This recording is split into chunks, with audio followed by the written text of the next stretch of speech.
तो पहले क्या करते हैं हम लोग, पहले चलते हैं फोल्डर स्ट्रक्चर, उसके बाद हम लोग चलेंगे एंट्री पॉइंट पे, प्रोजेक्ट के फ्लो पे।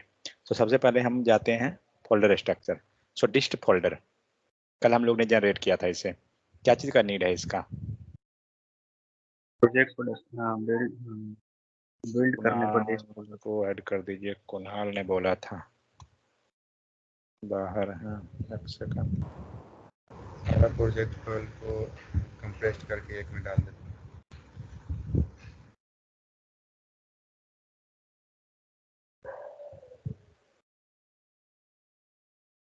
ओके, सो डिस्ट फोल्डर क्या होता है, जब हम प्रोजेक्ट को बिल्ड करते हैं तब ये फोल्डर आपका जनरेट होगा, ठीक है।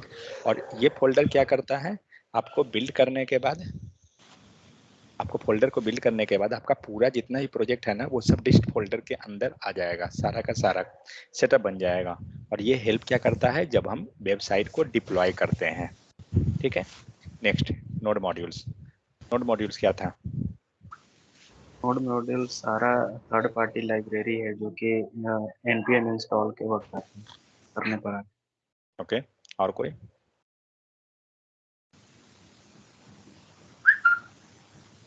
नेक्स्ट बताइए, और कोई node modules?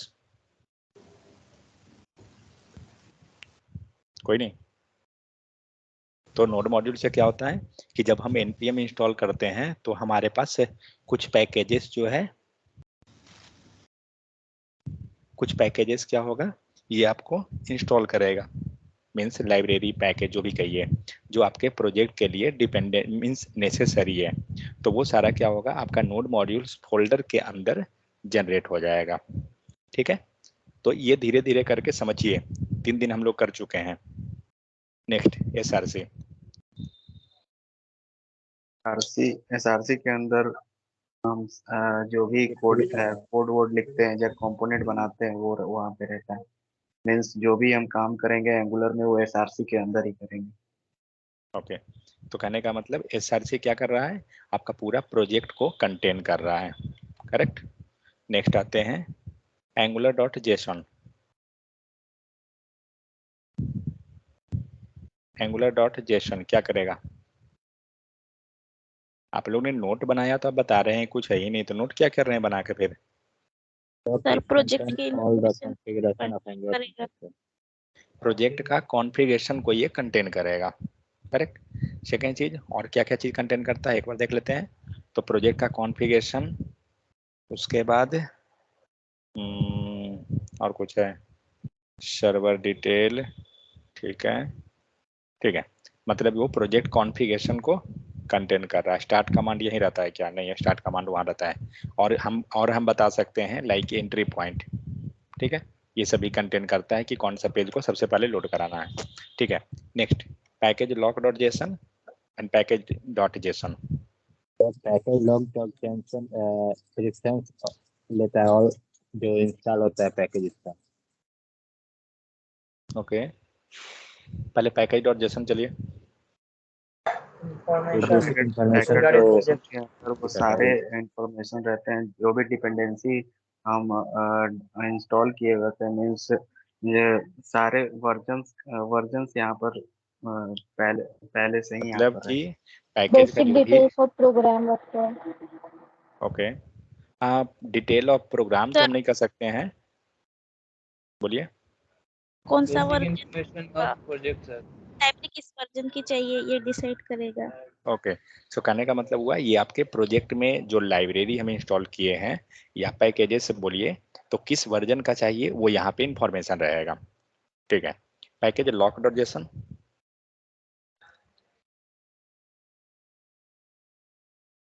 Lock dot JSON, lockdown content of all installed package inside the module. क्या क्या क्या फिर से?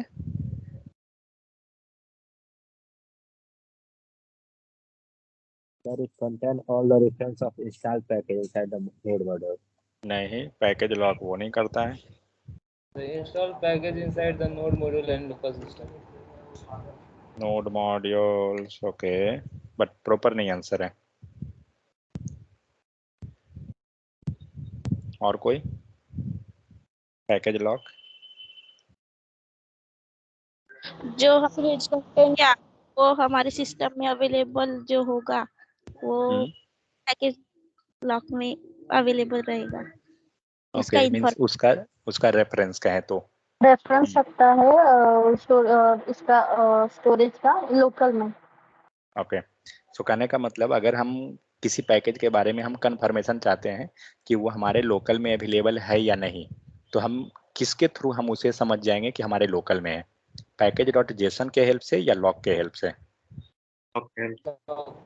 सो लॉक के हेल्प से, ठीक है। सो पैकेज लॉक क्या करेगा, आपको ये कंफर्म करता है कि ये आपके लोकल में अवेलेबल है, ठीक है।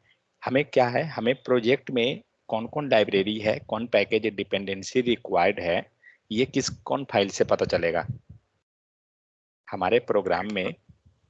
पैकेज डॉट जेसन के हेल्प से। ओके, सो पैकेज डॉट जेसन क्या कर रहा है, आपको इंफॉर्मेशन देगा कि कौन कौन पैकेज हमारे प्रोग्राम में मीन्स हमारे एप्लीकेशन में रिक्वायर्ड है। ओके, सो ये हुआ। नेक्स्ट आते हैं SRC के अंदर बाय डिफॉल्ट मॉड्यूल या कंपोनेंट कौन होता है? index.html style.css नहीं, पहले question. By default module and component का क्या नाम है, जिसे हम रूट मॉड्यूल बोल सकते हैं? ऐप कंपोनेंट या ऐप मॉड्यूल, ठीक है। अगर हम मॉड्यूल का बात करें तो app module dot ts, I am not able to attend class because some problem, good. So app component dot ts और app module dot ts, fine. Next आते हैं, तो हम जो भी कोड हम लिखेंगे किस में हमें लिखना है? अगर हमारा HTML हो तो किस में जाएगा? तो कंपोनेंट, अगर हम ऐप वर्ड को हटा दें तो कंपोनेंट डॉट HTML हमारा हो गया। CSS में CSS जाएगा, और जावास्क्रिप्ट का कोड किस में लिखेंगे? TS। कौन सा TS? मॉड्यूल डॉट TS या component dot TS? Module dot TS। हाँ, नो कंपोनेंट डॉट TS में, ठीक है। कोई भी काम हम मोस्टली कर रहे हैं वो component dot TS, component dot HTML, component dot CSS उसके अंदर करेंगे। और स्पेक डॉट TS, इसका क्या नीड है? इसका नीड है टेस्टिंग पर्पस के लिए, ठीक है। नेक्स्ट आते हैं, चलिए अब एंट्री पॉइंट पे चलते हैं।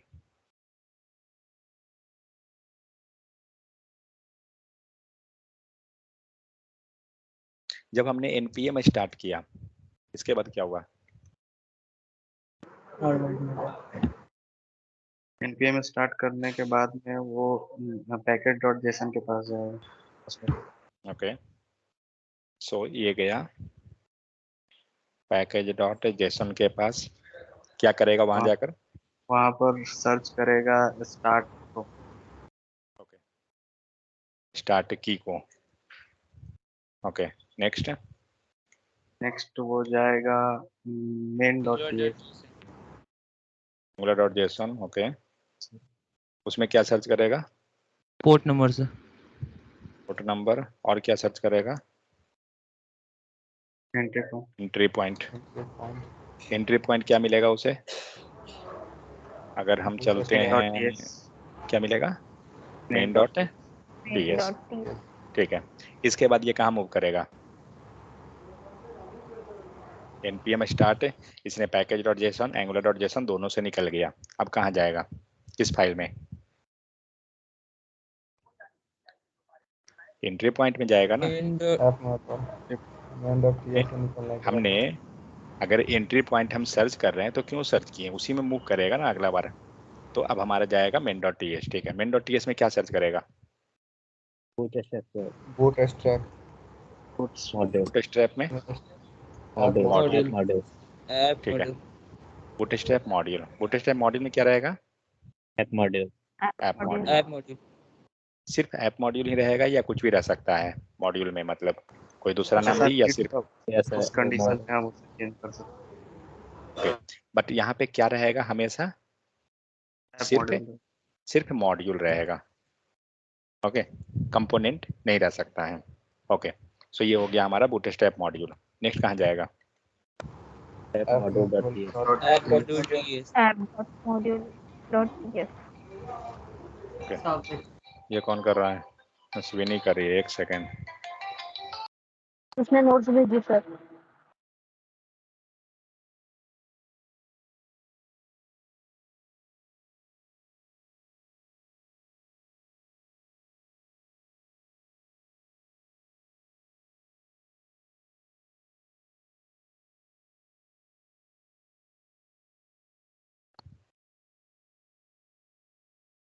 एक दिन में अच्छे अच्छों का एक ही निकल जाएगा।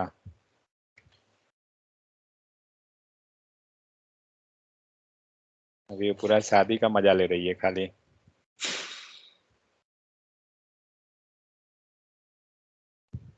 ओके, सो अब क्या होगा, एंट्री पॉइंट के बाद हमारा मेन डॉट टीएस निकलने के बाद वो जाएगा, वो क्या सर्च करेगा उस लाइन में, ऐप मॉड्यूल को वो सर्च करेगा, मॉड्यूल में मिल जाएगा। ओके, अब कहाँ हम लोग पहुंच गए, ऐप मॉड्यूल डॉट टीएस में। ऐप मॉड्यूल डॉट टीएस में क्या सर्च करेगा? ऐप कंपोनेंट क्या क्या? CSS selector, bootstrap sir, app component. Bootstrap में क्या चीज रहेगा? App component. App component. काम करते हैं हम लोग, इसको ऐप कंपोनेंट को नहीं लेके चलते हैं हम लोग, कंपोनेंट हम लोग लेके चलते हैं सिर्फ। ठीक है, बोलने का हम बोल सकते हैं ऐप कंपोनेंट, बट मेन चीज वो कंपोनेंट को सर्च करेगा। जैसे ऊपर मॉड्यूल को जो सर्च किया तो वो मॉड्यूल सर्च करेगा, रूट मॉड्यूल हम बोल सकते हैं उसे। अगर हम यूनिवर्सल डायनेमिक आंसर हम बताएं तो रूट मॉड्यूल। या आप सीधे बोल सकते हैं कि जो भी कंपोनेंट है, एंट्री कंपोनेंट, ये भी वर्ड सही है। ठीक है, एंट्री कंपोनेंट, और यहाँ मॉड्यूल में आप कह सकते हैं एंट्री मॉड्यूल। ठीक है, सो ये हो गया। तो ऐप मॉड्यूल या ऐप कंपोनेंट मत बोलिएगा, उससे बदले में यूनिवर्सल आंसर बताइए, रूट मॉड्यूल, एंट्री मॉड्यूल या एंट्री कंपोनेंट। इसको नोट डाउन कर लीजिएगा। नेक्स्ट, अब ये एंट्री मॉड्यूल में इसे क्या मिलेगा बाय डिफॉल्ट यहाँ पे?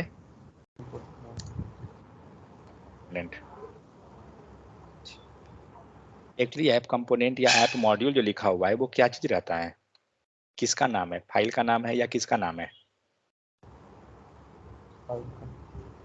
फाइल का। ओके, बट फाइल का नाम तो ऐसा थोड़ी है, फाइल का नाम तो ये है component dot TS, correct? File का नाम तो ये है ना, ऐप कंपोनेंट डॉट टीएस है। देखिए फाइल का, देखते हैं एक, इसको हटाइए पहले।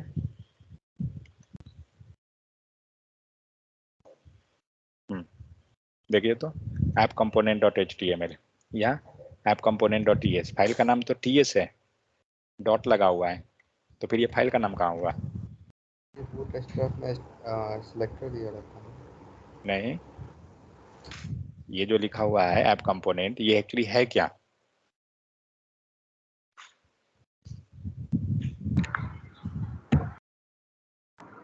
की वैल्यू नहीं, क्लिक कीजिए, कहाँ पहुंचा है? क्लास। क्लास का नाम रहता है। ठीक है, तो ये जो भी हम यहाँ पे लिख रहे हैं ना, ये आपको क्लास नेम है। यहाँ जो आप ऐप कंपोनेंट लिखे हैं ना एंट्री में, ये क्लास नेम है, दोनों जगह। समझ में आ गया? इसे हम ये नहीं बोलेंगे कि फाइल नेम है, क्योंकि फाइल का नाम app dot component dot TS है, बट जो आप लिख रहे हैं ऐप कंपोनेंट लिख रहे हैं, क्योंकि वो क्लास को रिप्रेजेंट कर रहा है। ठीक है, तो हमने ऐप मॉड्यूल पे गए, हमें ऐप मॉड्यूल पे बूटस्ट्रैप मिल गया, बूटस्ट्रैप में हमारा एंट्री कंपोनेंट हो गया जो क्लास नेम को रेफर किया। नेक्स्ट स्टेप, नेक्स्ट कहाँ मूव करेंगे? ऐप कंपोनेंट डॉट टीएस जाएंगे हम लोग app dot component dot TS पे। क्या चीज सर्च करेगा यहाँ पे? इसे और क्या क्या चीज मिलेगा यहाँ पे? उसे मिल जाएगा HTML, CSS और कुछ मिलता है क्या? टाइपस्क्रिप्ट। टाइपस्क्रिप्ट मिलता है वहाँ पे? नहीं, टाइपस्क्रिप्ट यहाँ नहीं रहता, सिर्फ 3 चीजें, क्योंकि हम टाइपस्क्रिप्ट पेज पे आ चुके हैं मतलब। तो क्या है? HTML, CSS और सेलेक्टर। ठीक है, अब क्या करेगा?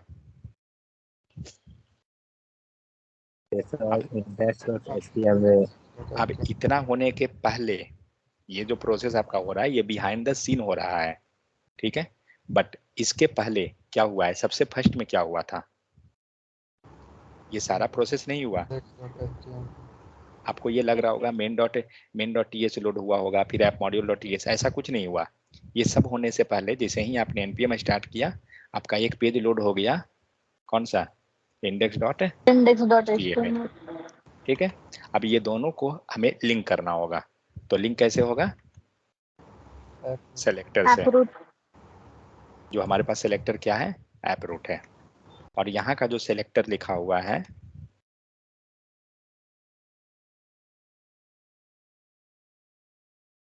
ये जो सेलेक्टर दिखाया और वहां जो सेलेक्टर हुआ, ये दोनों को हमें कर देना होगा लिंक। और अब क्या होगा, लिंक तो हो गया, डेटा किसका आएगा index.html पे,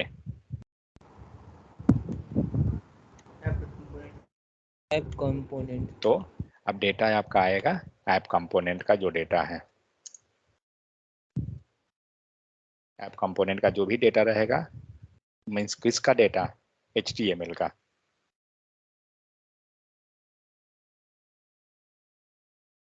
अब HTML का जो डेटा है आपको आ जाएगा।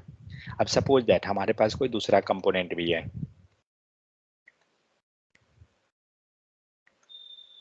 मान लीजिए इसका नाम है COMP कंपोनेंट 1,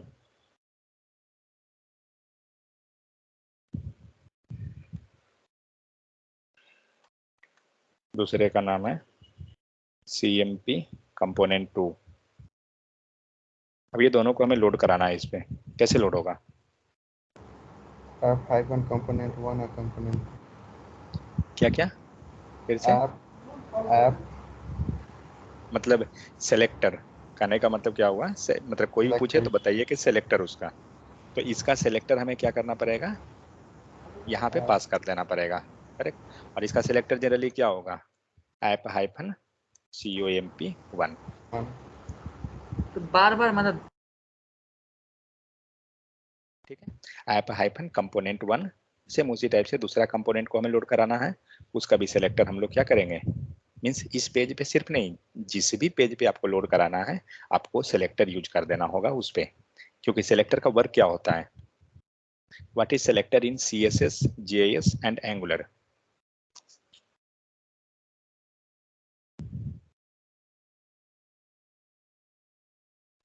सेलेक्टर क्या होता है,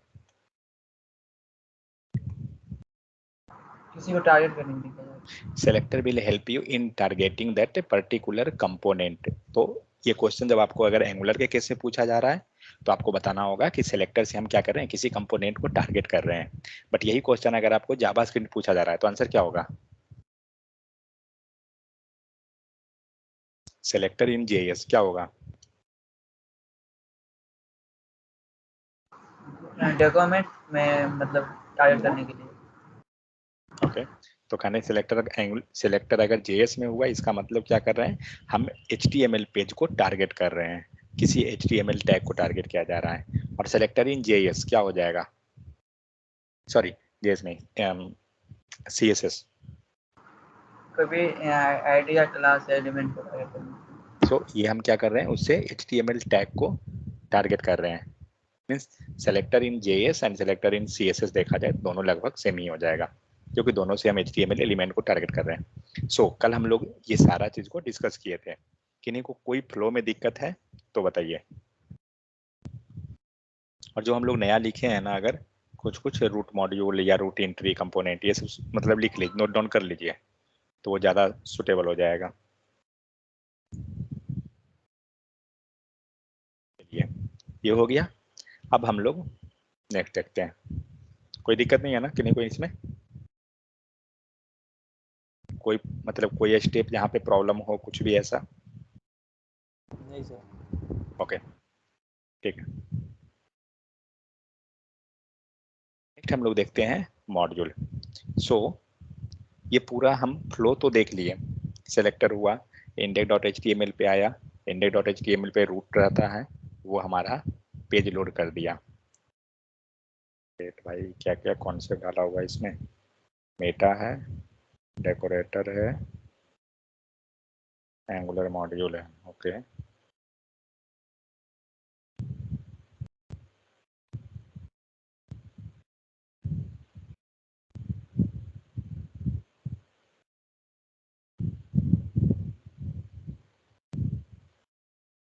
ठीक है।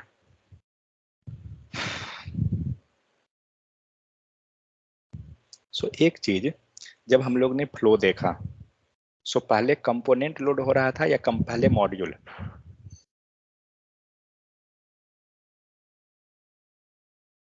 इमेज तो मैं हटा दिया, रुकिए यहाँ से लाता हूँ, इमेज है।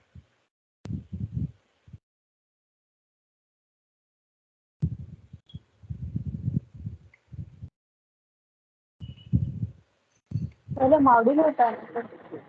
पहले मॉड्यूल, ओके।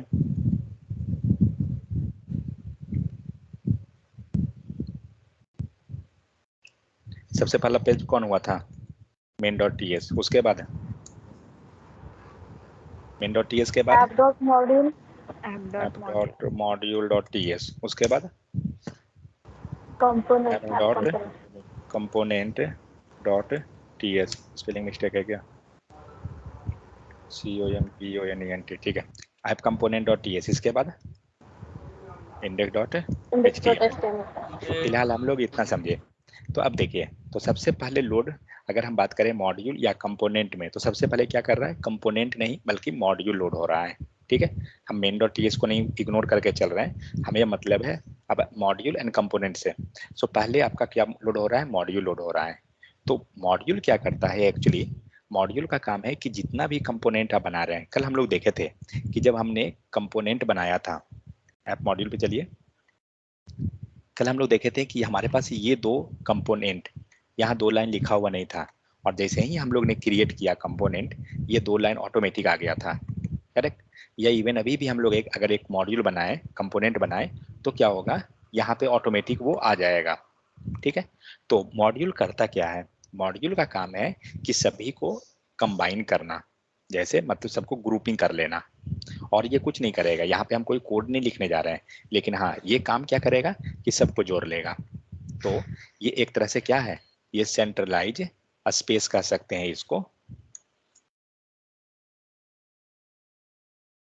मॉड्यूल हो गया, और ये जो है आपको क्या है? एक सेंट्रलाइज स्पेस प्रोवाइड करेगा।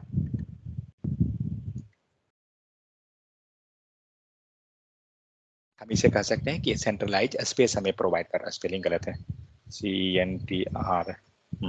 ये सेंट्रलाइज स्पेस प्रोवाइड करेगा। ये क्या करेगा? अगर कोई सेंट्रलाइज स्पेस है, इसका मतलब क्या हुआ? जैसे सपोज दैट आपके सिस्टम का सेंटर कौन है? मीन्स CPU को कहते हैं ना सेंट्रल प्रोसेसिंग यूनिट। वो क्या करता है? सभी को CPU ही ना मॉनिटर कर रहा है कि आपको क्या काम करना है, मॉनिटर को क्या काम करना है, माउस को क्या काम करना है। मीन्स सभी जो है आके वो किससे कनेक्ट हो रहा है? CPU से कनेक्ट हो रहा है, और CPU फिर सबको टास्क डिस्ट्रीब्यूट कर रहा है। तो सेम उसी टाइप से मॉड्यूल भी हमें काम करता है। क्या ये सेंट्रलाइज स्पेस प्रोवाइड करता है? ये क्या करेगा? ये हर एक के बारे में इंफॉर्मेशन रखेगा। हर एक के बारे में इन द सेंस, हमने कंपोनेंट बनाया, ठीक है, सारा कंपोनेंट यहाँ रजिस्टर्ड रहेगा। COMPONENT, जितना भी कंपोनेंट रहेगा ना, ये सारा यहाँ पे कंटेन करेगा। ये सब कंपोनेंट को यहाँ पे रजिस्टर रखेगा। नेक्स्ट, अगर आपने मॉड्यूल बनाया, इवन वो मॉड्यूल को भी यही रखेगा, मीन सबको ग्रुप कर लेगा। मॉड्यूल आगे चल के हम लोग सर्विस पढ़ेंगे, तो मतलब अभी जस्ट हम लोग नाम जानते हैं सर्विस क्या है, बस उतने भर, उससे ज़्यादा नहीं। तो अगर हमने कोई सर्विस बनाया, सर्विस को भी ये क्या करेगा? यहीं पे कंटेन करेगा। इसका मतलब क्या हुआ? मॉड्यूल का काम क्या है कि आप जितना भी काम कर रहे हैं ना, सब यहाँ पे आके रजिस्टर कर देना होगा आपको। और उसके बाद आपने क्या किया? मान लीजिए कि 2 कंपोनेंट बना हुआ है,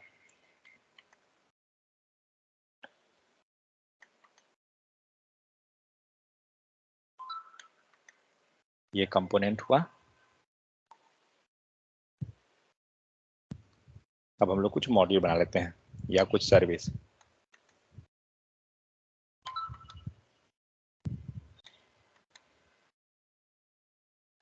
ठीक है, अब हम यह क्या करते हैं? ये रहा हमारा कंपोनेंट 1,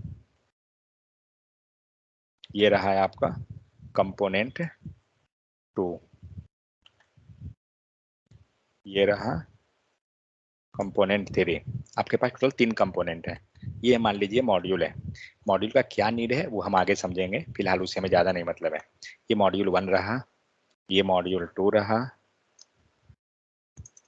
मॉड्यूल 3 रहा। ठीक है, मान लेते हैं कि सर्विस हमारे पास एक है, ये एक सर्विस हुआ, एक और बना लीजिए।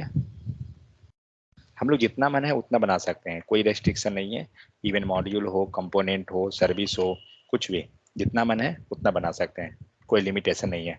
सो ये हो गया। तो हमारे पास 3 कंपोनेंट है, 3 मॉड्यूल है, 2 सर्विस है।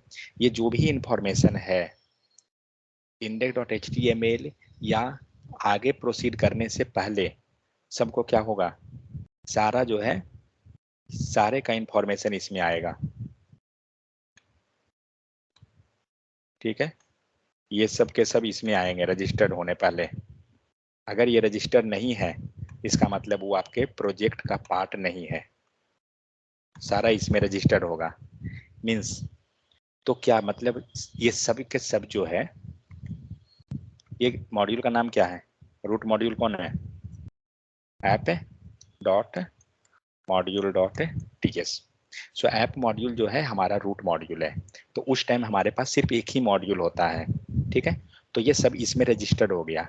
बट क्या ये मतलब कंपलसरी है कि सब जो है रूट मॉड्यूल में ही आके करेगा, तो नहीं, क्योंकि मॉड्यूल का काम क्या है कि सभी दूसरे का इंफॉर्मेशन को रखना, चाहे वो रूट मॉड्यूल हो या हमारा बनाया हुआ मॉड्यूल हो। ठीक है, लाइक M1 M2 M3। सो इसका काम है इंफॉर्मेशन को कंटेन करना। बट हाँ, एक चीज है, जो रूट मॉड्यूल है उसके पास उसका इंफॉर्मेशन भी रहना चाहिए। कहने का मतलब कि आपने अलग अगर कोई मॉड्यूल बना लिया तो लास्टली वो सारे को इंटरलिंक करना पड़ेगा आपको, किससे, रूट मॉड्यूल से। सपोज दैट हम लोग यहाँ पे एक बनाते हैं डायग्राम।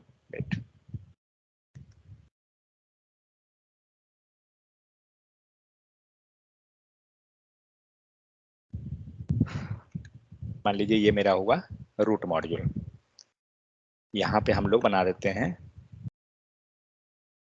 2 मॉड्यूल है मेरे पास, 2 कंपोनेंट रहा। ठीक है,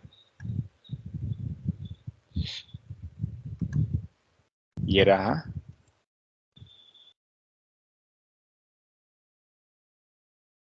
अभी फिलहाल हम लोग कोडिंग पे ज्यादा नहीं जा रहे हैं, हम लोग पहले स्ट्रक्चर को समझ रहे हैं सारा को, उसके बाद फिर हम लोग निकलेंगे कोडिंग पे।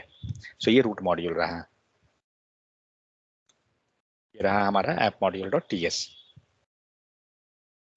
ठीक है, अब हमें क्या है, ये मेरा मॉड्यूल 1 है,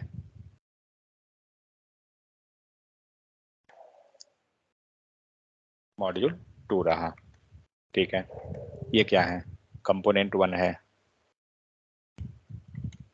ये क्या है, कंपोनेंट 2 है। अब हम लोग क्या अभी जस्ट समझे थे कि जो भी है वो सारा किसके पास रजिस्टर होना चाहिए, मॉड्यूल के पास। तो हमें क्या करना पड़ेगा, ये इसको रजिस्टर कर दिए, ये दोनों मॉड्यूल चला गया इसके पास रजिस्टर होने। अब कंपोनेंट पे आते हैं, सो हमने कंपोनेंट को रजिस्टर कर दिया।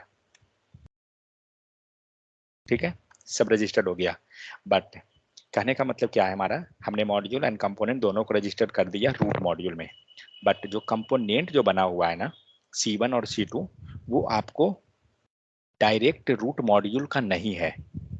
मेन से जैसे अगर हम रिलेशन में चले तो पहले मतलब ग्रैंडफादर का रिलेशन, फिर उसके बाद फादर का रिलेशन, फिर आगे रिलेशन प्रोसीड हुआ।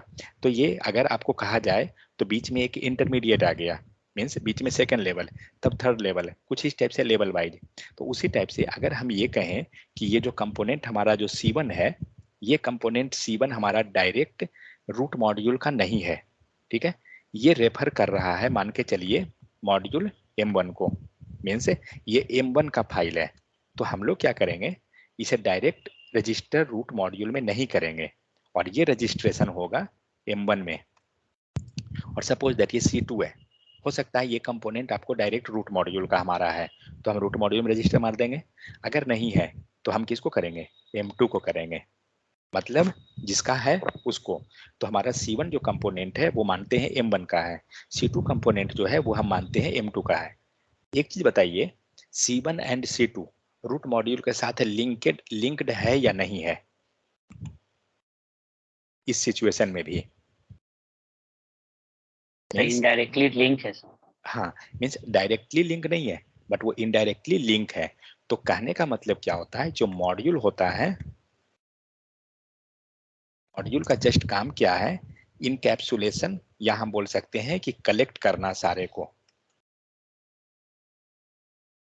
Collecting all file either DIRECT direct और इनडायरेक्ट। ठीक है, मॉड्यूल का काम है कि कंपोनेंट का काम हम लोग नहीं बता रहे हैं, मॉड्यूल का बता रहे हैं। मॉड्यूल का काम है कि वो सारे फाइल, कंपोनेंट हो, मॉड्यूल हो, सर्विसेज हो, फिलहाल हम लोग 3 वर्ड जानते हैं। ठीक है, मॉड्यूल COMPONENT, कंपोनेंट सर्विसेज। हम लोग अभी तक 3 ये मान के चलते हैं कि हमें जस्ट अभी हमें इंफॉर्मेशन 3 फाइल के बारे में पता है। सो क्या करेगा, मॉड्यूल का काम है कि या तो वो किसी भी फाइल को, कंपोनेंट, मॉड्यूल, सर्विसेज, वो या तो डायरेक्ट रूट के साथ लिंक अप कर ले या इनडायरेक्ट करे, बट एनीवे वो मॉड्यूल के साथ लिंक्ड रहना ही है हर हाल में। अगर नहीं है वो वर्क नहीं करेगा, वो आपके प्रोजेक्ट का पार्ट नहीं बन रहा है। तो सपोज दैट, मान लीजिए अगर ये लिंक हम लोग हटा देते हैं, अब बताइए कंपोनेंट 1 काम करेगा क्या? नहीं। अब कंपोनेंट आपका काम ही नहीं करेगा। और क्यों नहीं करेगा, अब उसके पीछे आते हैं। जब आपने प्रोजेक्ट रन किया, ठीक है, तो जब आप प्रोजेक्ट रन कर रहे हैं वो एक मॉड्यूल को सर्च कर रहा है। ठीक है, सबसे पहले हम लोग गए main.ts में। main.ts में क्या चीज सर्च की है?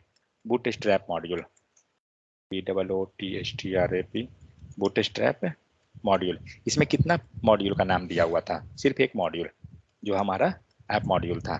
अब एक चीज सोचिए, वो सर्च किसको किया? एंट्री पॉइंट में बूटस्ट्रैप मॉड्यूल को लिया। और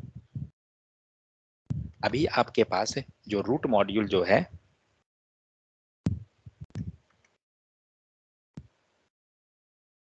अभी आपके पास जो रूट मॉड्यूल है बूटस्ट्रैप मॉड्यूल, इसमें एंट्री हुआ main.ts को। तो जब इसमें आया, अब ये सर्च कर रहा है किसको? कंपोनेंट 1 को, डायरेक्ट या इनडायरेक्ट। उसे रेफरेंस ही नहीं मिल रहा है क्योंकि वो है ही नहीं, क्योंकि C1 को किसके साथ रजिस्टर किया गया? M1 के साथ, और M1 का रजिस्ट्रेशन जो है रूट के साथ है ही नहीं। अब बताइए, C1 आपका पार्ट ही नहीं है प्रोजेक्ट का। समझ में आ गया?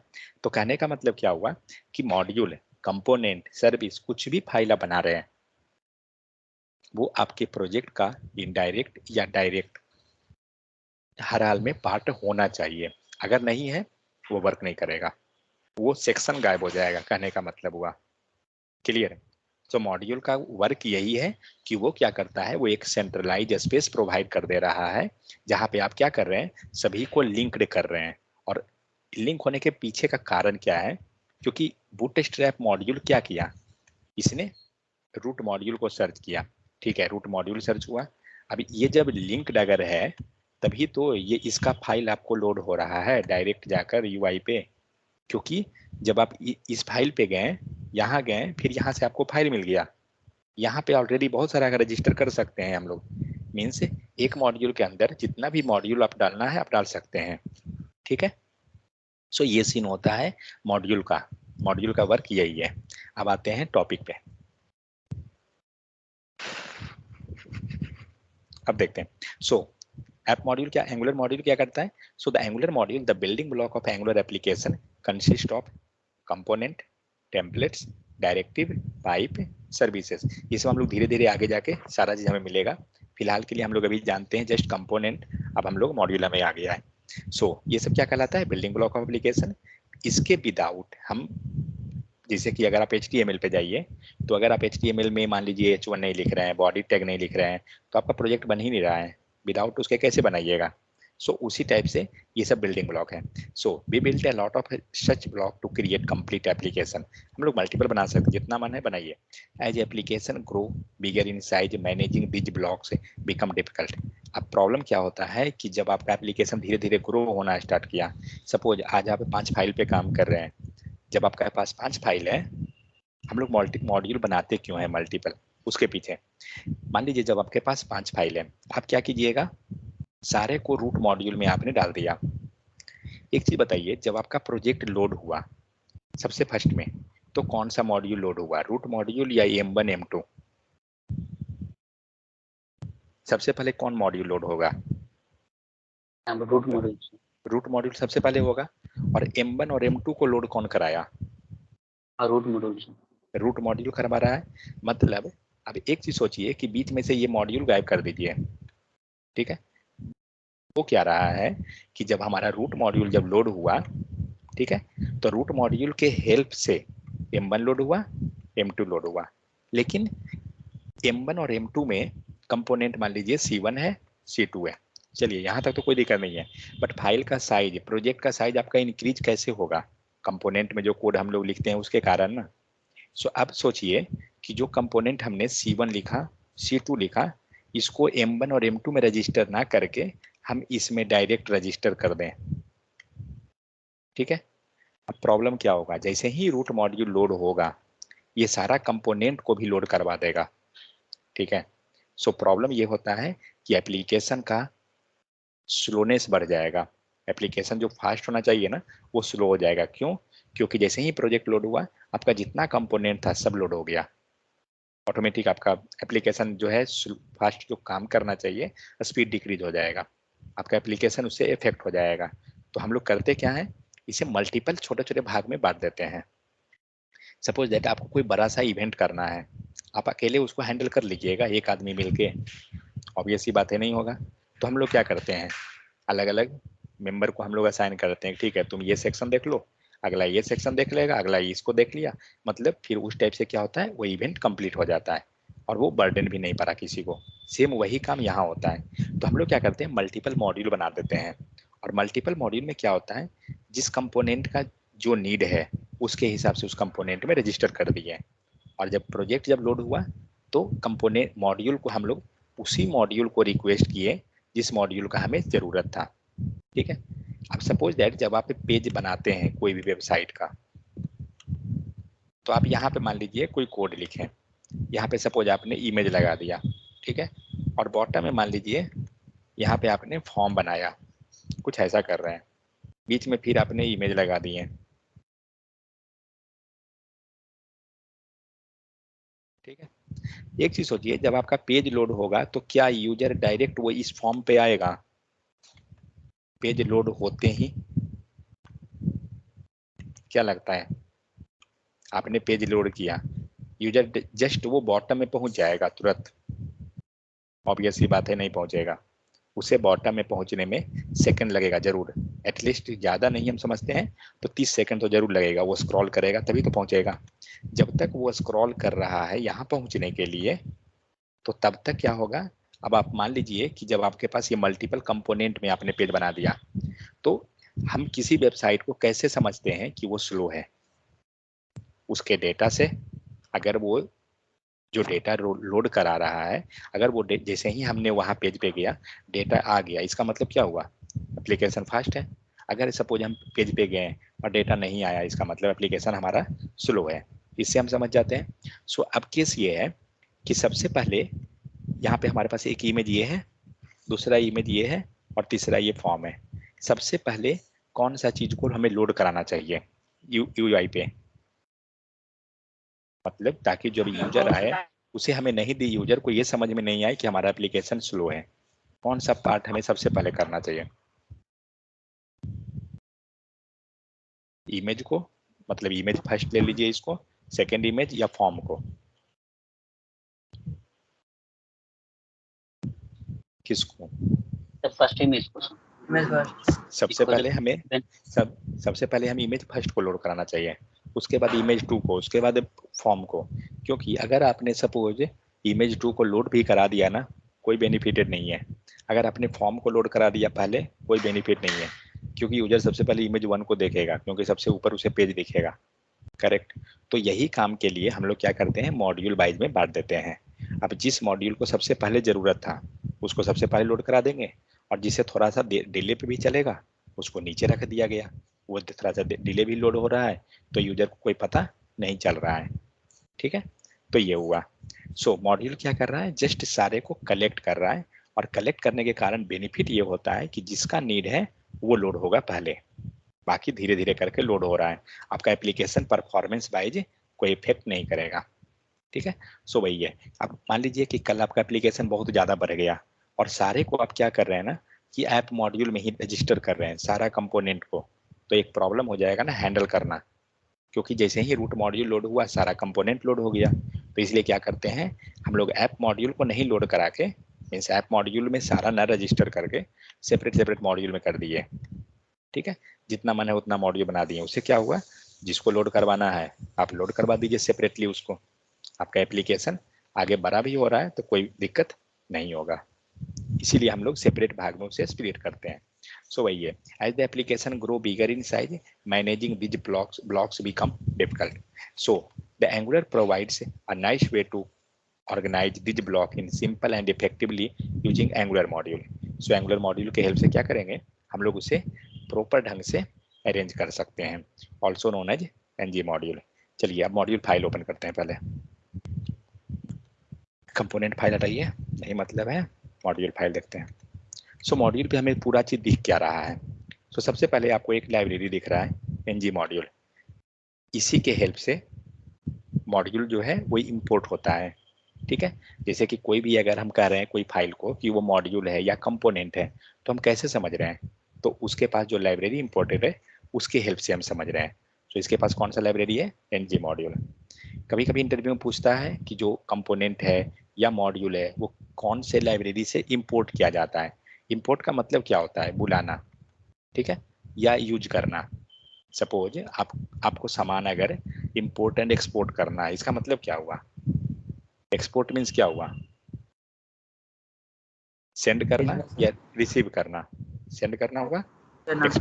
एक्सपोर्ट मीन्स हो गया कि हम किसी को दे रहे हैं, और इंपोर्ट मीन्स किसी से हम रिसीव कर रहे हैं, तो वही चीज है। तो हम लोग क्या कर रहे हैं, ये हम लोग इंपोर्ट कर रहे हैं। ये एक्चुअली आ कहाँ से रहा है, तो जब भी आपको यहाँ पे जो है ना ये पाथ दिया हुआ है, ठीक है, ये हमारे लोकल में अवेलेबल नहीं है। कैसे पता चल रहा है कि हमारे लोकल में है या नहीं, क्योंकि यहाँ पे क्या लगा हुआ है, @, ठीक है।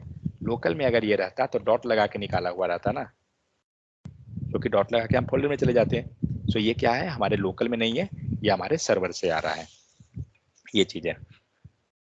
ठीक है, सो नेक्स्ट आते हैं। सो जब भी रहेगा मॉड्यूल वहां पर ये लाइन हमेशा कंपलसरी, ये 2 लाइन रहेगा ही रहेगा। आप ये दोनों हटा दीजिएगा, आपका मॉड्यूल काम नहीं करेगा। ठीक है, सो ये रहा आपको @ng मॉड्यूल। हम मॉड्यूल को ng मॉड्यूल भी बोल सकते हैं या फिर डायरेक्ट मॉड्यूल भी कहेंगे, चलेगा। अब आते हैं next. So also known as ng module. So it helps to keep each feature separately and combine together, make it easy to maintain the code, make it reuse. अभी हम लोग जावास्क्रिप्ट में बहुत सारी चीज नहीं पढ़े हैं। जब जावास्क्रिप्ट हम लोग पढ़ेंगे ना, हम लोग पढ़े थे, हाँ डायरेक्टिव हम पढ़े थे ना दोनों बैच में, नहीं सॉरी एक बैच में पढ़ा हुआ है। ओके, सो देखिए, सो होता क्या है कि कोड रीयूजेबिलिटी का, मान लीजिए कि अगर कोई कोड है जो आपको पेज 1 पे लिखना है,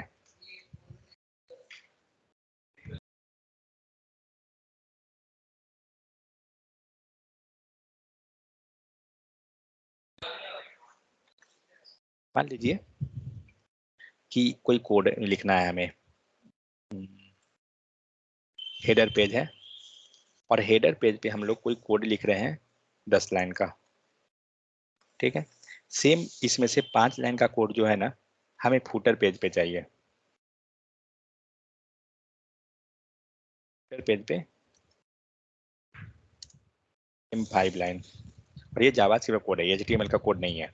सो अब सोचिए जब आप यहाँ पे जो 5 लाइन का कोड जो सेम लिखा हुआ है, वही सेम 5 लाइन का कोड ये फूटर पेज पे भी जब आ रहा है, तो अगर कोई ऐसा हमें अपॉर्चुनिटी मिल जाए कि जो क्या करे, यहाँ का जो 5 लाइन जो है वो डायरेक्ट विदाउट लिखे हुए यहाँ पे मिल जाए, तो वो इजी हो जाएगा ना। समझ में आया? अगर यहाँ का 10 लाइन का कोड, अगर वो यहाँ 5 लाइन जो लिखना था, रीयूज करना था, अगर वो डायरेक्ट यहाँ मिल जाए तो आपका यहाँ 5 लाइन तो कम गया। समझ में आया? 10 लाइन के बदले में नेक्स्ट पेज पे 5 ही लाइन हुआ ना, तो ये आपका कोड को क्या किया, रीयूज करवा दिया। ठीक है, तो वही फंक्शनलिटी हमें प्रोवाइड करता है यहाँ पे एंगुलर।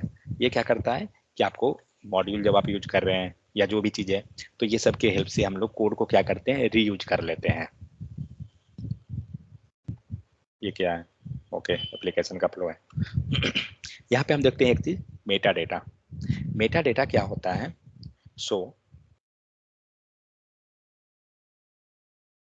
अगर आप कंपोनेंट पेज पे जाइए, एक बार उस पर चलते हैं, दोनों सेम टाइप का है, कोई अंतर नहीं रहेगा कंपोनेंट और मॉड्यूल। कंपोनेंट के अंदर मीन्स @ जो लिखा हुआ है यहाँ पे, @ जब भी रहे ना, इसको बोलते हैं डेकोरेटर। ठीक है, आप कर्सर जब इस पे रखिएगा आपको पूरा डिटेल बता देगा। ठीक है, इसका हर एक वर्ड हम लोग आगे समझेंगे कि क्या है, बट ये जो लिखा हुआ है @ ये हुआ डेकोरेटर, और डेकोरेटर के अंदर जो भी लिखा हुआ रहता है ये सब के सब कहलाता है मेटा डेटा। ठीक है, मेटा डेटा होता है क्या है, हम लोग समझते हैं उसको। उसी टाइप से चलते हैं मॉड्यूल पे। मॉड्यूल में डेकोरेटर, अब सेकंड चीज, डेकोरेटर किस पेज पे क्या है। अगर हम कंपोनेंट पे जाते हैं तो डेकोरेटर का नाम क्या है, @ कंपोनेंट। ठीक है, तो कंपोनेंट पेज पे जो डेकोरेटर आता है वो @ कंपोनेंट आता है, और मॉड्यूल पेज पे जो डेकोरेटर है वो क्या है, @ ng मॉड्यूल। ठीक है, डेकोरेटर जो है वो आपको दोनों पेज पे मीन्स हर एक पेज पे आपको सेपरेट रहेगा। तो इन ये कंपोनेंट पेज पे @ कंपोनेंट, और मॉड्यूल पे @ ng मॉड्यूल। और एक्चुअली जो ये ng मॉड्यूल लिखा हुआ है ये कुछ और नहीं है, जो सबसे ऊपर जो इंपोर्ट किया हुआ है ना वही ng मॉड्यूल है। क्लियर? अब उसको हम लोग समझेंगे कि डेकोरेटर होता क्या है, आगे मिलेगा। अब आते हैं मेटा डेटा। मेटा डेटा क्या होता है? Meta data is used to decorate a class so that it can configure the expected behaviour of the class. मतलब यहाँ जो डेकोरेटर में आप पास किए, इसको छोड़िए, कंपोनेंट वाला से देखिए। तो डेकोरेटर के अंदर आपके पास क्या क्या चीजें हैं? यहाँ पे आपको 3 फाइल दिख रहा है, selector, HTML URL, style URL। तो डेकोरेटर क्या करता है, मीन्स डेकोरेटर के अंदर जो होता है ना वो मेटा डेटा होता है। यहाँ जो मेटा डेटा है, आपको एक चीज याद है HTML में, वहां भी मेटा क्या था पता है? मेटा वहां पे टैग था, करेक्ट? वहां मेटा डेटा नहीं था, मेटा टैग था। और मेटा टैग क्या करता था वहां पर? Search engine optimisation. Search engine optimisation means वो हमें प्रोजेक्ट को गूगल में अगर कहें तो सर्च करने में हेल्प करता था। सेकेंड चीज, उसमें लिखते क्या थे मेटा टैग में? कंटेंट, ये सब मीन्स कोई भी चीज के बारे में हम कंटेंट लिखेंगे उसमें। Means content in the sense किस टाइप का कंटेंट? मेरा वेबसाइट किस तरह का है। ओके, मीन्स उसमें हम लोग डिस्क्रिप्शन लिखते हैं। ठीक है, और बहुत सारा चीज उसमें पास कर सकते हैं मेटा टैग में। यहाँ पे आपको दिख रहा है,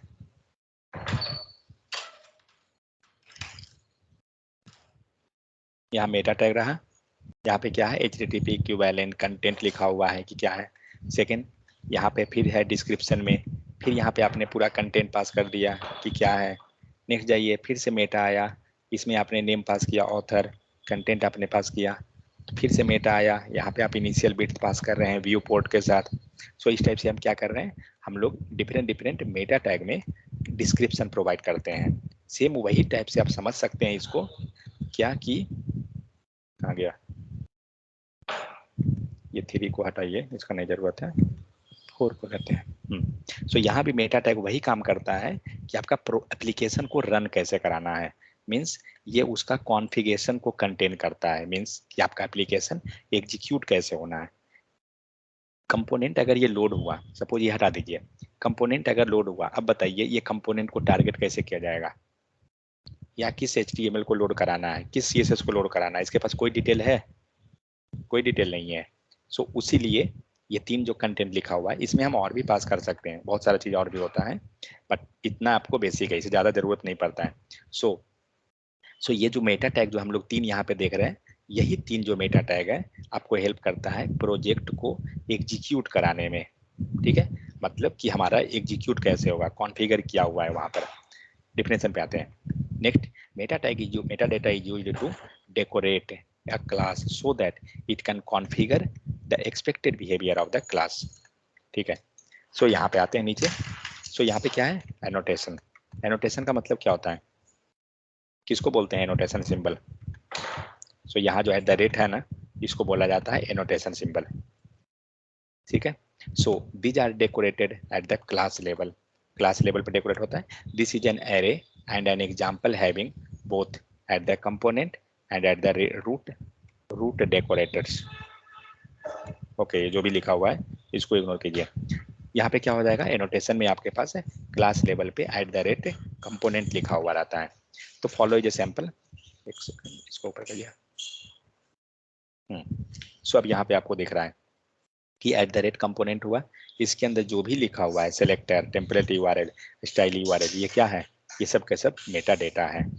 सो इंटरव्यू में पूछता है व्हाट इज मेटा डेटा, तो आप बता सकते हैं कि मेटा डेटा जो है is used to decorate a class so that it can configure the expected behaviour. Definition यही जो येलो कलर में है ना, काफी है, उससे ज्यादा जरूरत नहीं है। और मेटा डेटा कंटेंट कहाँ करता है, सो मेटा डेटा जो है वो डेकोरेटर के अंदर रहता है। सो डेकोरेटर हमारा क्या है, कंपोनेंट लेवल पे कौन है, सेलेक्टर है। तो नेक्स्ट क्वेश्चन, कंपोनेंट लेवल का मेटा डेटा क्या क्या है, तो कौन कौन हो गया, सेलेक्टर हुआ, टेम्पलेट यूआरएल हुआ, स्टाइल यूआरएल हुआ। टेम्पलेट यूआरएल मतलब क्या, HTML का content, style URL means CSS को। ठीक है, कंटेंट नहीं कह सकते हैं, फाइल को रेफर करेगा वो कह सकते हैं। क्लियर है, तो ये था आपको मेटा डेटा। अब यही मेटा डेटा हम चलते हैं प्रोजेक्ट ये मॉड्यूल लेवल को। सो कंपोनेंट लेवल में आपके पास 3 है, मॉड्यूल लेवल में समझिए कितना है। सो हम मेटा डेटा को हम समझ कैसे रहे हैं कि कहाँ पर मेटा डेटा है। सो हम मेटा डेटा को, ये पूरा जो ऑब्जेक्ट है ना विद इन ब्रैकेट में, इसको ले रहे हैं। अब आइए मॉड्यूल लेवल पे, मॉड्यूल लेवल पे देखो मेटा डेटा कौन कौन है, तो ये ब्रैकेट को पकड़िए और इसके अंदर का क्या क्या लिखा हुआ है ये मान लीजिए रहा, कॉपी करता हूँ, पेंट पे चलते हैं, इसको हटा दीजिए, इसका कोई नीड नहीं है।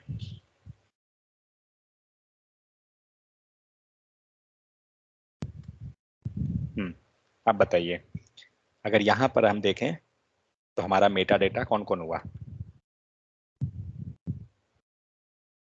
तो एक हुआ declaration, declaration, import, provide, import, sorry IMPORT, import, और प्रोवाइड नहीं, प्रोवाइडर्स, PROVIDERS, प्रोवाइडर्स, और एक और है बूटस्ट्रैप, STRAP। ठीक है, सो कहने का मतलब हो गया कि हमारा मॉड्यूल लेवल पे डेकोरेटर कौन कौन है, सॉरी मेटा डेटा इन मॉड्यूल, ये रहा जो मेटा डेटा इन मॉड्यूल हुआ। अब आते हैं मेटा डेटा इन कंपोनेंट, कौन कौन, selector, SCLECTOR selector, next template URL, next style URL। ठीक है, ये नाम जो है ना धीरे धीरे करके याद करने का प्रयास कीजिए कि उसके अंदर कौन कौन है, इंटरव्यू में ये सब डायरेक्ट पूछता है एक्चुअली। ठीक है, तो मेटा डेटा इन कंपोनेंट हम देख लिए। नेक्स्ट चीज, मेटा डेटा हम डिसाइड कैसे कर रहे हैं कि वो मेटा डेटा है या क्या है। मेटा डेटा जनरली रहेगा किसके अंदर, कर्ली ब्रैकेट ना कर्ली ब्रैकेट सॉरी डेकोरेटर के अंदर सर रहेगा, ये annotation, जैसे डेकोरेटर के अंदर annotation को DECORATOR डेकोरेटर के अंदर रहेगा। और डेकोरेटर के साथ कौन सा सिंबल रहता है, एनोटेशन। एनोटेशन मतलब हो गया @ सिंबल। ठीक है, तो जो भी मेटा डेटा लिखा हुआ रहेगा वो आपको डेकोरेटर के अंदर रहेगा, और डेकोरेटर को डेकोरेट करने के लिए एनोटेशन सिंबल लगाना पड़ता है। विदाउट एनोटेशन सिंबल वो डेकोरेटर नहीं बना है आपका। ठीक है, अब आते हैं नीचे। सो अब क्या, so what is decorator, so decorator क्या है, with the help of @ symbol we can mark as a decorator. आपने डेकोरेटर @ लगा दिया, डेकोरेटर आपका बन गया। It taking meta data, decorator क्या करता है, मेटा डेटा को कंटेन कर रहा है, और वही काम यहाँ हो रहा है। कंपोनेंट वाला देखिए, क्योंकि ये छोटा है इसीलिए हम लोग कंपोनेंट वाला को देख रहे हैं खाली, नहीं तो ऐसा कुछ नहीं, इसको बंद कीजिए ज़्यादा बेहतर है। तब यहीं से देख लेंगे। सो अब आपको डेकोरेटर में अगर एनजी मॉड्यूल डेकोरेटर में हम देखें तो हमारे पास क्या क्या है, तो हम कैसे समझे, @ सिंबल के साथ, और ये जो भी रख रहा है उसके अंदर करली ब्रैकेट में वो सारा आ गया। ये करली ब्रैकेट क्या है एक्चुअली, एरे है या ऑब्जेक्ट है? ऑब्जेक्ट है ना, ऑब्जेक्ट है, ठीक है। ऑब्जेक्ट है। करली जो भी चीज हम करली ब्रैकेट में रखते हैं ना वो ऑब्जेक्ट रहता है, की वैल्यू पेयर में रहता है। नेक्स्ट डेकोरेटर, डेकोरेटर क्या करेगा, डेकोरेटर मार्क्स ए क्लास है। एक चीज सोचिए, यहाँ पे तो आपके पास एक क्लास ही है लिखा हुआ, ठीक है, लेकिन यहाँ पे हम @ लगाने के कारण उसको हम सेपरेट कर दे रहे हैं, ठीक है। So marks a class as an angular component and provide configuration of metadata that determines how the component should proceed, compile and used at the runtime।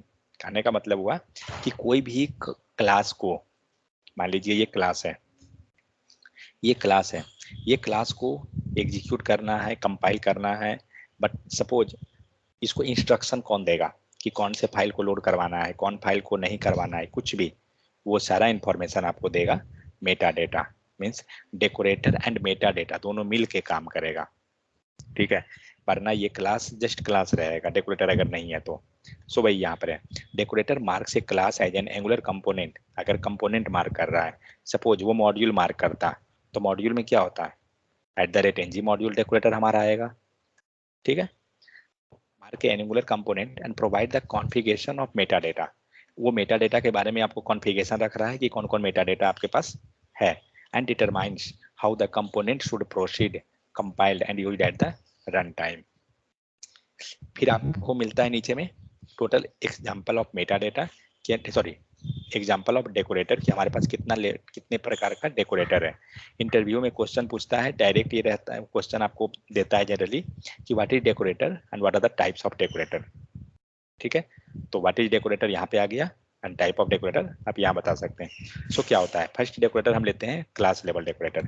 Class level मतलब क्या, जो हम जनरली हम मॉड्यूल एंड कंपोनेंट में जो use करते हैं वो हमारा क्लास लेवल डेकोरेटर होता है। सो कंपोनेंट का डेकोरेटर अगर, ये कैसे हटेगा भाई, ये आ गया, ये अलग ही सब करते रहता है, एक second.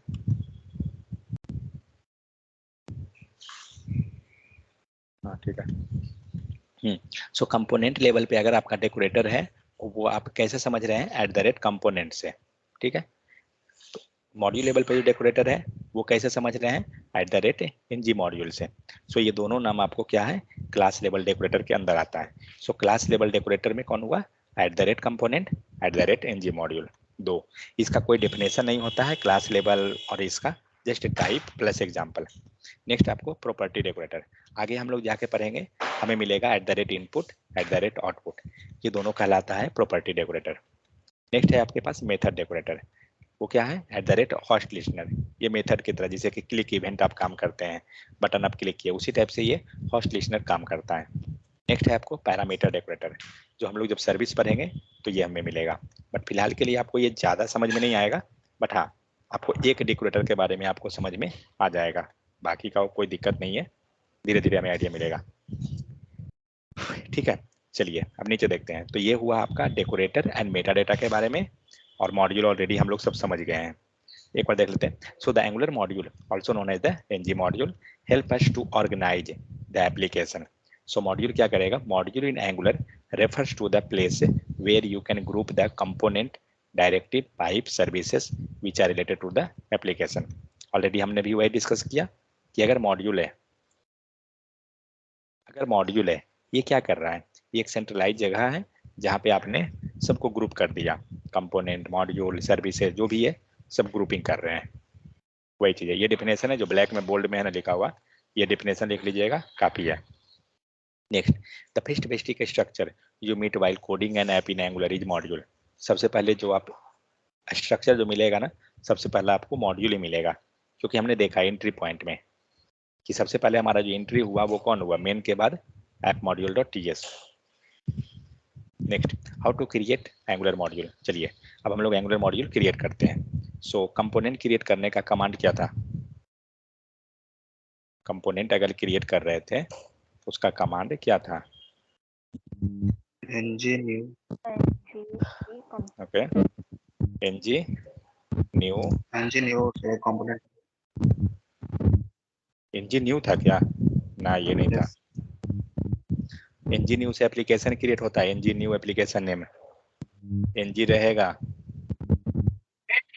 c for generate, c for component, component का नाम ये था ना। अब आते हैं मॉड्यूल, तो ng g for generate, m for module, ठीक है, और मॉड्यूल का नाम तो हम लोग ले लेते हैं टेस्टिंग, टेस्टिंग डाल देते हैं। अब हम मान लीजिए यहाँ पे हमारे पास एक टेस्टिंग नाम का फोल्डर है, ठीक है। अब हम ये मान लीजिए कंफ्यूज हो सकते हैं कि टेस्टिंग मॉड्यूल है या कंपोनेंट है, कोई इशू नहीं, इंटर मारिए फिर देखते हैं। हाँ, ये जितना टाइम लेता है ना आपको लोड कराने में, रिएक्ट इतना टाइम नहीं लेता है लोड होने में, क्योंकि एंगुलर क्या करता है, सारा लाइब्रेरी को इंस्टॉल कर लेता है शुरू में ही, इसीलिए ये प्रोजेक्ट थोड़ा सा हेवी हो जाता है। बट रिएक्ट ऐसा काम नहीं करता है। बट जब भी आपको एक बड़ी बड़ी एप्लीकेशन है ना, वो जनरली एंगुलर पे चलाता है सर। ओके, सो अब आप देखिए क्या कि जो हमारा ये टेस्टिंग नाम का मॉड्यूल जो जनरेट हुआ वो कहाँ हुआ, ये रहा, ठीक है। सेकेंड चीज, ये टेस्टिंग फोल्डर में क्यों चला गया, क्योंकि इसका नाम जो है ना सेम इससे मैचिंग किया, इसीलिए वो उसके अंदर चला जाएगा। बट अगर आपको, जिससे कि जनरली हम मॉड्यूल बनाएंगे ना, तो दूसरा मॉड्यूल बनाता हूँ, GAD नहीं, हेडर बनाऊंगा, हेडर के अंदर भाग जाएगा ये। चलिए FOOTER फुटर बना देता हूँ। जनरली जब आप मॉड्यूल बनाइएगा तो क्या होगा कि आपको वो ऐप फोल्डर के अंदर आएगा रूट के साथ। कहाँ पर आया, क्या बना, फुटर नाम का, ओके, फुटर नाम का एक फोल्डर बना, फुटर फोल्डर के अंदर आपको दिख रहा है मॉड्यूल, करेक्ट। तो जब भी मॉड्यूल बनता है वो फोल्डर के अंदर बनता है, ध्यान रहे, कंपोनेंट की तरह नहीं कि कहीं भी बन जाएगा। कंपोनेंट फोल्डर नहीं बनाता है, कि कंपोनेंट ही बनाता है, हाँ कंपोनेंट ही फोल्डर बनाएगा, दोनों फोल्डर के साथ आएगा। तो जनरली होता क्या है, हम लोग करते क्या है ना, जब आप प्रोजेक्ट लेवल पे चलिएगा, सो सपोज दैट आपके पास हेडर नाम का कंपोनेंट है, ठीक है, हेडर नाम का कंपोनेंट हुआ, और मान लीजिए हेड मेरे पास हेडर नाम का मॉड्यूल भी है। तो हम लोग प्रिपेयर क्या करते हैं, मॉड्यूल क्या कर रहा था, मॉड्यूल का क्या काम था, ग्रुपिंग करना ना, इसका काम है जस्ट सबको ग्रुप करके खुद अपने पास रख लेना, GROUPING, ग्रुपिंग करना, ठीक है। तो हम क्या करेंगे कि मॉड्यूल को सबसे पहले लेंगे और उसके अंदर कंपोनेंट को डाल देंगे, हेडर कंपोनेंट को। अब एक चीज देखिए, तो हमने क्या किया, तो हम लोग जब क्रिएट भी करेंगे ना, तो पहले मॉड्यूल क्रिएट कीजिए और उसके बाद हेडर क्रिएट कीजिए, मतलब कंपोनेंट को क्रिएट कीजिए। बट सपोज दैट उल्टा हो गया अगर, तो क्या करेंगे, मान लीजिए हम लोग उल्टा करके, ऑलरेडी हमारे पास बहुत सारा कंपोनेंट है जिसमें मॉड्यूल नहीं है, तो पहला काम था क्या, मॉड्यूल क्रिएट करना। हमने मॉड्यूल क्रिएट किया, वो एक फोल्डर में आके मॉड्यूल बन गया, ये रहा मॉड्यूल आपका। पहले इसको देख लेते हैं उसके बाद आ गए। तो मॉड्यूल में आपको मेटा डेटा यहाँ पे कितना दिख रहा है, कितना मेटा डेटा आया इसके पास, सिर्फ 2 मेटा डेटा है। ये हमें पता कैसे चल रहा है, डेकोरेटर के अंदर, और डेकोरेटर कौन है, मॉड्यूल है, इसलिए डेकोरेटर आपको ng मॉड्यूल है, करेक्ट। और इस ng मॉड्यूल के अंदर आपके पास कितना मेटा डेटा है, 2 है, एक है डिक्लेरेशन, दूसरा है इंपोर्ट, ठीक है, दूसरा कोई नहीं है, ठीक है। पहले हम लोग क्या करते हैं, मॉड्यूल क्रिएट करना देखते हैं, बाकी उसे बताइए। सो मान लीजिए हम जब बाई डिफॉल्ट जब करेंगे तो मॉड्यूल हमारा इस फोल्डर में ऐप के अंदर आ जाएगा, ठीक है। बट हम क्या चाहते हैं कि कोई, मान लीजिए हेडर में मॉड्यूल है क्या, नहीं है, हम क्या चाहते हैं कि एक हेडर का मॉड्यूल क्रिएट करें। तो एक ऑप्शन क्या है कि या तो आप यहाँ पे क्रिएट कीजिए और अगर आप इस फोल्डर के अंदर चाहते हैं तो क्या कीजिए, सिंपल तरीका, कंपोनेंट इसी में टर्मिनल ओपन कर दीजिए। ठीक है, टर्मिनल हमारा यहाँ पे ओपन हो गया और कमांड लिख दीजिए ng, G for generate, M for module, और क्या मॉड्यूल है, HEADER, हेडर। देखते हैं जनरेट होता है क्या।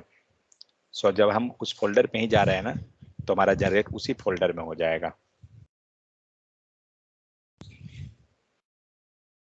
आ गया ना, कहाँ पर दिया, ये अलग से फोल्डर दे दिया आपको फिर से। अब इसको क्या कर सकते हैं, इसको मूव करा दीजिए इसमें, ड्रैग एंड ड्रॉप हो गया। इसमें कुछ नहीं है, डिलीट मारिए। ठीक है, ये हो गया। अब आगे हम लोग समझेंगे कि ये सारा कंपोनेंट इसमें कैसे रजिस्टर्ड होगा या वो सब चीज को, उसके लिए दिक्कत नहीं है। तो हम 2 तरह से 3 तरह से बना सकते हैं। अगर नेम सेम रहेगा ना तो मॉड्यूल ऑटोमेटिक उसी फोल्डर में चला जाएगा, क्योंकि फोल्डर मल्टीपल तो बनेगा नहीं, इसीलिए उसके अंदर चला जाएगा। बट अगर सपोज नेम सेम नहीं है तो वो डिफरेंट में आ जाएगा। बट मॉड्यूल आप किसी भी तरह बनाइए, वो फोल्डर के अंदर हम रखते हैं जनरली। सो इस टाइप से हम मॉड्यूल क्रिएट करने का हमारा तरीका है। नेक्स्ट आते हैं क्या है, so how to create module. Module create करने के लिए ng, G for generate, M for module, module M। How many module we can create? We can create unlimited. There are no restriction. Which is root module or default module, app module. ठीक है, minimum हमारे पास module, कम से कम एक module होना compulsory है। क्यों? Why it is compulsory? There should be, क्योंकि वो क्या कर रहा है, ग्रुपिंग कर रहा है। अब आप मॉड्यूल ही नहीं रख रहे हैं तो ग्रुपिंग कौन किया आपका, तो इसलिए कंपलसरी है। सेकेंड चीज, आप कुछ भी कर रहे हैं ध्यान रहे कि आपका सेव तो हो गया है ना फाइल, ये नहीं कि विदाउट सेव किए हुए और आप रन करा रहे हैं, कुछ नहीं काम करेगा। ठीक है, तो मॉड्यूल को हम पहचानेंगे कैसे, ng मॉड्यूल, उसके पास क्या होता है, ng मॉड्यूल क्या है, क्या है ng मॉड्यूल,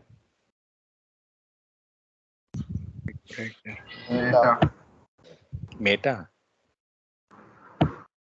नहीं, मेटा तो नहीं है, डेकोरेटर।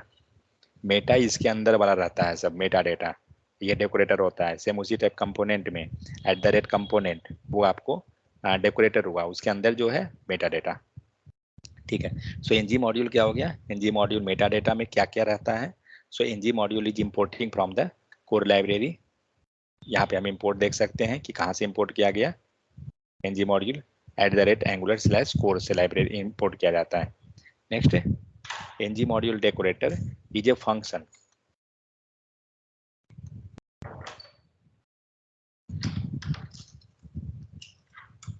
ओके, उसके बारे में लिखा हुआ है, ठीक है। सो ng मॉड्यूल के अंदर कौन कौन है, लाइब्रेरीज हो गया। ng module decorator is a function that takes a single meta data object whose property describe the module. In every Angular app has at least one ng module class which standard name is app module and reside in a file name as appmodule.ts. ये सबसे कोई मतलब नहीं है वैसा। फिर आते हैं इसके अंदर, तो क्या क्या मिलता है आपको, एक मिलता है डिक्लेरेशंस, नेक्स्ट मिलेगा इंपोर्ट्स, प्रोवाइडर्स, बूटस्ट्रैप। क्या इसको अगर हम ऊपर नीचे रख दें तो कुछ इशू, अगर डिक्लेरेशन को नेक्स्ट में कर दें तो कोई इशू नहीं होगा। ठीक है, नेक्स्ट आते हैं, तो अब इसके अंदर जो फाइल रखा हुआ है, अगर आप इस इमेज से ही देखिए डिक्लेरेशन के अंदर क्या लिखा हुआ है। और एक चीज और, जिनको जावास्क्रिप्ट अगर पता नहीं है उनके लिए, अगर आपने कोई चीज स्क्वायर ब्रैकेट में रख दिया, ये क्या कहलाएगा, एरे। ठीक है, अगर आपने इस टाइप से करली ब्रैकेट में रख दिया, क्या कहलाएगा, ऑब्जेक्ट। ठीक है, जिनको नहीं पता है नोट डाउन कर लीजिए। सो स्क्वायर ब्रैकेट में एरे, करली ब्रैकेट में ऑब्जेक्ट, ये सब होता है क्या है, उसे जानने का जरूरत नहीं है फिलहाल। सो अब देखिए डिक्लेरेशन जो बना हुआ है उस क्या है, ऑब्जेक्ट है या एरे है। उसके अंदर हम देख रहे हैं कि हमारा एक डेटा रखा हुआ है, क्या है, एरे। डिक्लेरेशन के अंदर किसका नाम है, ऐप कंपोनेंट। सेम उसी टाइप से अभी इंपोर्ट्स में अगर है, इंपोर्ट्स में कौन है, इंपोर्ट्स के अंदर भी 2 गो है, बट क्या है, browser module sir, app routing module. मतलब ये क्या कंटेन करेगा, ठीक है। बूटस्ट्रैप के अंदर क्या है, कंपोनेंट। कहने का मतलब हुआ कि पहले इसको डिक्रीज करते हैं, ये ध्यान रखिएगा, ये इंपॉर्टेंट है। सो डिक्लेरेशन, ठीक है। डिक्लेरेशन जो होगा ना, ये आपको कंटेन करेगा कंपोनेंट के बारे में। सारा कंपोनेंट को, जैसे हमने क्या देखा कि अगर आपको किसी होटल में जाना है तो होटल का नाम प्लस एड्रेस दोनों होना चाहिए था। सेम वही चीज है, यहाँ पे सारे होटल का रजिस्टर कर दिया गया कि ये सारा होटल का नाम है, बट एड्रेस कहाँ है, टॉप में, ठीक है। तो वही चीज है। तो ये क्या कर रहा है, सबका कलेक्शन बना दिया यहाँ पे डिक्लेरेशन के अंदर। सो डिक्लेरेशन क्या करेगा, सिर्फ और सिर्फ कंपोनेंट का नेम को लिस्ट आउट करेगा। ध्यान रहे, डिक्लेरेशन कंपोनेंट को कंटेन करेगा। इंपोर्ट, इंपोर्ट क्या करेगा, इंपोर्ट के पास जितना भी मॉड्यूल रहेगा, ठीक है, वो सारे मॉड्यूल को कंटेन करेगा। अभी हम लोग 2-3 मॉड्यूल क्रिएट किए ना, अगर हम उसे इंपोर्ट करें तो हमें उसको इस फील्ड में रखना होगा, इंपोर्ट में रखना होगा। हम लोग करेंगे उसको आगे चल के। नेक्स्ट है प्रोवाइडर। प्रोवाइडर को हम फिलहाल अभी नहीं जानते हैं, बट इसमें सर्विस रखते हैं।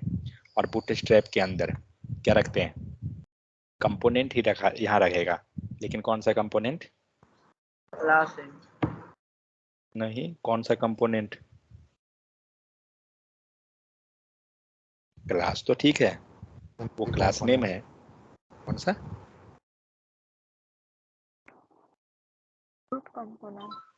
रूट नहीं, रूट भी बोल सकते हैं चलेगा, बट दूसरा क्या, एंट्री कंपोनेंट, ठीक है। कि किस कंपोनेंट को हमें स्टार्टिंग में लोड करवाना है। जैसे अभी आप देख रहे हैं आपके पास कितना कंपोनेंट है, 4-5 कंपोनेंट यहाँ है ना, तो फिर हमने इसमें ऐप कंपोनेंट नहीं क्यों रखा, क्योंकि सबसे पहले मुझे ऐप कंपोनेंट को लोड करवाना है, ठीक है, और ऐप के हेल्प से बाकी को लोड करवाना है। समझ में आ गया। तो आपके पास कितना मेटा डेटा हुआ, 4, decorate, declaration, imports, provider, bootstrap. Declaration क्या करेगा, ये डिक्लेरेशन के अंदर सिर्फ कंपोनेंट का लिस्ट आउट रहेगा। इंपोर्ट क्या करेगा, मॉड्यूल को लिस्ट करेगा। प्रोवाइडर में फिलहाल चाहें तो लिख लीजिए, सर्विस को करेगा, SERVICE, सर्विस को कंटेन करेगा। और बूटस्ट्रैप में क्या करेगा, ये कंपोनेंट को करेगा, बट इसमें कंपोनेंट नहीं बोलेंगे, इसको हम बोलेंगे एंट्री कंपोनेंट या रूट कंपोनेंट, जो बोल सकते हैं। रूट से बेहतर रहेगा एंट्री लिखिए, ये एंट्री कंपोनेंट को कंटेन करेगा। क्लियर। सो ये 4 चीज आपको जानना कंपलसरी है, तभी आगे समझ में आएगा। सो डिक्लेरेशन, और ये सारा जो है क्या है, सारा का सारा एरे के अंदर है। सो अगर आपने यहाँ पे डिक्लेरेशन के अंदर जो भी कंपोनेंट दिए हैं, तो ये सारा आपको ऊपर में होना चाहिए। अगर ये गलती से डिलीट हो गया, डिलीट करता हूँ, वेट, टेस्टिंग है, एंट्री है, ऐप है, गायब हो गया, आपको सारा एरर दे देगा। क्यों, क्योंकि उसको पाथ ही नहीं मिल रहा है कि वो आया कहाँ से है, ठीक है। कर्सर रख के भी आप इंपोर्ट कर सकते हैं, यहाँ पे देगा ऐड इंपोर्ट, जिसे कि आप कर्सर इस पे रखें, ये ब्लू कलर बैलून आया, क्लिक कीजिए बैलून को, ऐड इंपोर्ट का बटन आया, क्लिक कीजिए, इंपोर्ट हो गया। फिर उसी टाइप से ऐड इंपोर्ट, सब ये खुद से इंपोर्ट कर देगा आपको, ऐड इंपोर्ट। जब बैलून नहीं आएगा ना, इस पे लाइएगा कर्सर, आपको आ जाएगा, सब इंपोर्ट हो गया, ठीक है। तो इस टाइप से हमें कंपलसरी है इंपोर्ट करना। सो डिक्लेरेशन में कंपोनेंट रख रहा है, कंपोनेंट का एड्रेस आपको ऊपर देना पड़ेगा। सो डिक्लेरेशन क्या, it is an array to create component, component, directives, pipe, जो भी चीज़ है इसके अंदर हम कंपोनेंट रख सकते हैं, डायरेक्टिव भी रख सकते हैं, पाइप भी रख सकते हैं, सब चलेगा। Belonging to this ng module, whenever we have to add new component, firstly it will be imported, then reference to be included। मतलब आपको सिंपल इंपोर्ट करना होगा, प्लस उसका रेफरेंस डिक्लेरेशन में डालना पड़ेगा, दोनों काम करना होगा। Only declarable component, pipe and directive can be added in the declaration array. We can't declare any other ng module, class, services or any other model in it। okay, कहने का मतलब हुआ कि कंपोनेंट में सिर्फ हम कंपोनेंट को ही रखेंगे, हम इसमें मॉड्यूल को नहीं रख सकते हैं। अगर हमने मॉड्यूल रख लिया, सपोज ऐप राउटिंग मॉड्यूल है, रख लीजिए, कोई एरर तो अभी नहीं दिख रहा है आपको, लेकिन ये वर्क नहीं करेगा। क्यों? क्योंकि ये मॉड्यूल है, ठीक है। ये हमें पता है कि ये वर्क करेगा, सपोज हम सोच सकते हैं कि वर्क करेगा, बट फंक्शनलिटी को मालूम है कि इसके अंदर सिर्फ मॉड्यूल ही रहेगा, सॉरी कंपोनेंट। सेम उसी टाइप से आपको इंपोर्ट कर लेना होगा। अब आते हैं नेक्स्ट, मॉड्यूल का केस है, सेम चीज़ें। प्रोवाइडर में सर्विसेज को रखेंगे, यहाँ पे एक सर्विसेज बनाया हुआ है, एम्प्लॉय सर्विस कुछ बना हुआ है, इसको इंपोर्ट कर देना है और कुछ नहीं। Remember declaration are for component directives and pipe, providers are for services. Declaration के अंदर जो रखे थे हम लोग कंपोनेंट है, इंपोर्ट्स में सर मॉड्यूल है, प्रोवाइडर्स के अंदर सर्विस हुआ। बूटस्ट्रैपिंग एप्लीकेशन ये ऑलरेडी बहुत बार पढ़ चुके हैं। एंट्री कंपोनेंट पढ़ चुके हैं, इन्हीं को डॉट कुछ रहेगा, एक बार इसे जाइएगा, ऐसे हम लोग बहुत देख चुके हैं इसको। नेक्स्ट आपको बूटस्ट्रैप में हम लोग एंट्री कंपोनेंट डाल देंगे।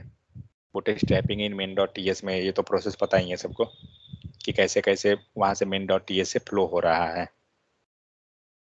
और ये सब जो हो रहा है मीन्स अगर हम, कहाँ गया कंपोनेंट, सब मॉड्यूल है, वेट component.ts, ये सब जो पॉसिबल है इंपोर्ट करने का, वो इस एक्सपोर्ट के कारण पॉसिबल है। अगर आप इसको एक्सपोर्ट नहीं किए, आपको एरर नहीं दे रहा है, बट आपका यहाँ पे वर्क नहीं करेगा। ऐप मॉड्यूल में आइए, एरर आ गया ना, क्यों? क्योंकि आप इंपोर्ट कर रहे हैं, बट वहां से तो एक्सपोर्ट हुआ ही नहीं है। आपने अमेजन से ऑर्डर कर दिया और आप सोच रहे हैं आपको इंपोर्ट हो गया, बट उसने तो अमेजन वाले ने एक्सपोर्ट ही नहीं किया, तो कहाँ से आपको मिलेगा? समझ में आया? तो ये एक्सपोर्ट रखना हर हाल में कंपलसरी है, तभी यहाँ इंपोर्ट में मिलेगा, नहीं तो नहीं मिलेगा। यहाँ पे एंगुलर मॉड्यूल जो हम लोग स्ट्रक्चर बना के देखें कि एंगुलर जो मॉड्यूल होता है उसके अंदर हम कोई भी दूसरा मॉड्यूल है ना, रूट मॉड्यूल के अंदर हमें उसको इंपोर्ट करना पड़ेगा, अदर मॉड्यूल को। एक्सपोर्ट और इंपोर्ट जहाँ जैसा नीड रहेगा वो हम लोग समझते जाएंगे। सो फिलहाल के लिए कंफ्यूज होने का जरूरत नहीं है। मॉड्यूल क्या करता है, सबको कंबाइन करेगा, ग्रुपिंग करेगा, बस। समझ में आ गया? ये सब हो था।